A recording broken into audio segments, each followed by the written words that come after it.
The RG405M is absolutely stunning and it's one of Anbernic's best consoles to date, but it still has one major issue.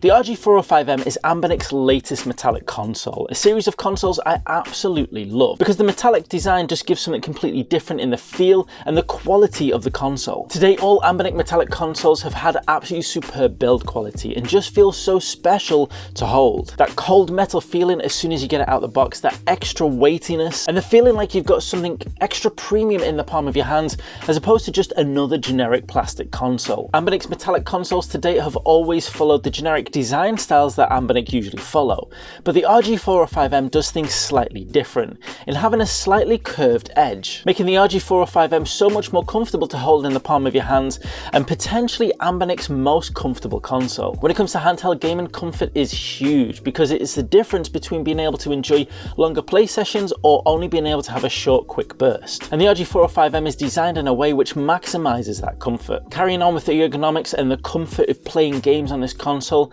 Anbernic have decided to move the position of the left analog stick, a very welcome change and something that I've been waiting for a long time. I used to always think that I preferred analog sticks on the lower half of the console because I've always been a PlayStation guy at heart, and although I may still feel that way for my home console controllers, when it comes to handheld gaming, I've completely changed my mind and I need to have my left analog stick above the D-pad. Now I know this can be an area for debate when it comes to retro gamers, because those who prefer to use the D-pad want the D-pad higher, but honestly, in my opinion and my experience, most of the games I play on these consoles end up feeling a lot more comfortable when the analog stick is above the D-pad. And to see Anbernic making this change is really, really great. The next step, the perfect place, would be to have an option, kind of like the KTR1 is doing, where customers can decide what configuration they want to use. But either way, it's really good to see that Anbernic are listening to the community and making changes to their consoles to improve the gameplay quality. Carrying on with the design aspects of the RG405M, and Anbernic have decided to continue to use the in-series style of shoulder buttons. But whereas in the past I always wanted Anbernic to move to a staggered type of shoulder buttons, I think they've perfected this design, and I think that in-series shoulder buttons really work, especially now that the R2 and L2 buttons are slightly higher than the R1 and L1 buttons, making it really easy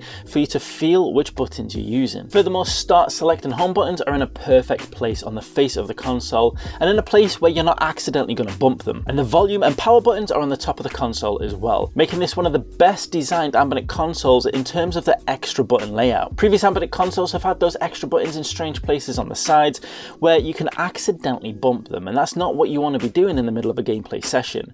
But the RG405M has perfected the design in where these buttons are placed. The RG405M completes the top end of the design with a USB out and also an air vent to help with cooling, and the bottom of the console hoses 2 speakers, an audio jack and place for 1 SD card. Previously we've seen Anbernic consoles providing 2 SD card slots, so you can either enjoy an Android experience or a more custom firmware based experience. However, recently Anbernic have been focusing on the Android experience, which means that we have a single SD card slot. In between the well designed analog sticks and the gorgeous buttons on the RG405M, we have a 4:3 screen, which takes up a nice portion of the middle of the console, is perfectly designed for retro gaming and looks absolutely gorgeous to use. Now gameplay wise, visuals and the screen itself does a great job, and up there with the best retro handhelds available at this price point.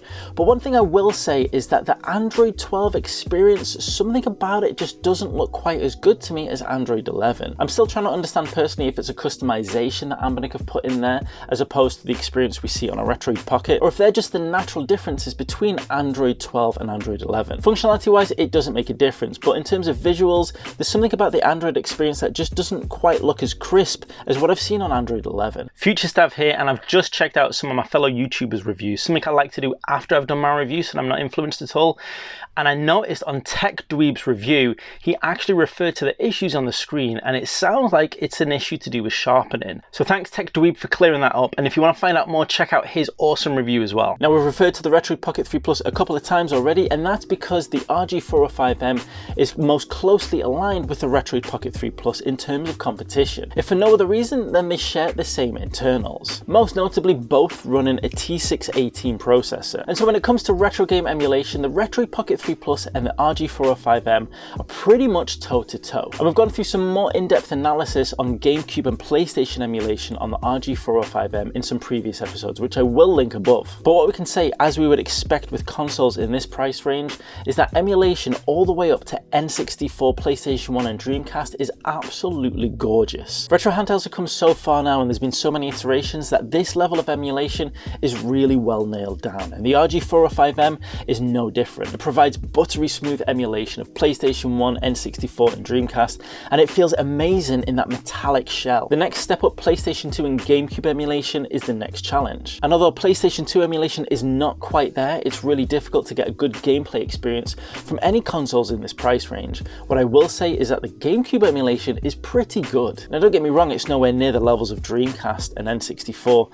It is definitely hit and miss, but you're going to get a lot of gameplay experiences which are really enjoyable. And although you are definitely going to see some frame rate drops here and there, the overall experience for a lot of games is definitely something I find myself enjoying a lot on the RG405M. Now whereas the RG405M's nearest competitor, the Retroid Pocket 3 Plus, is around about $150, the RG405M is around about $175.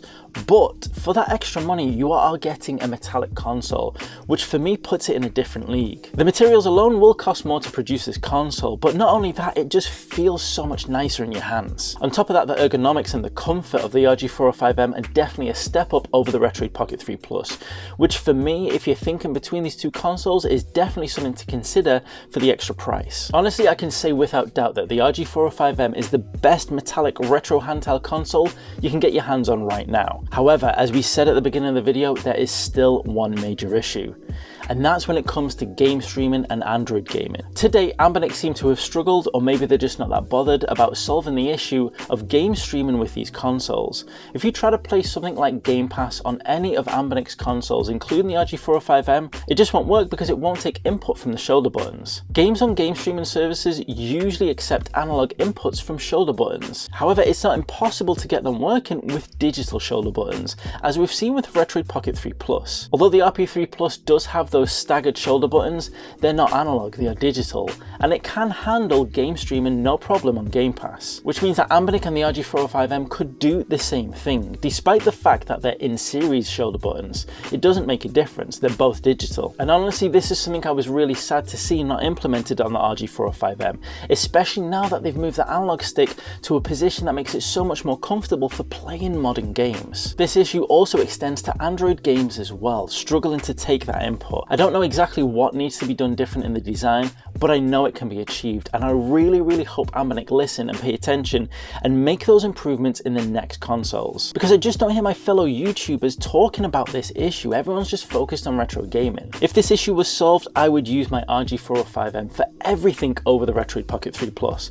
But as it stands, I use my RG405M for all my retro gaming needs, and I use the Retroid Pocket 3 Plus when I want to jump on game streaming. But let's not let that take away from what a superb job Anbernic have done of the RG405M, especially when it comes to retro gaming. Now, if you want to find out more about the RG405M's nearest competitors, then check out this episode right here.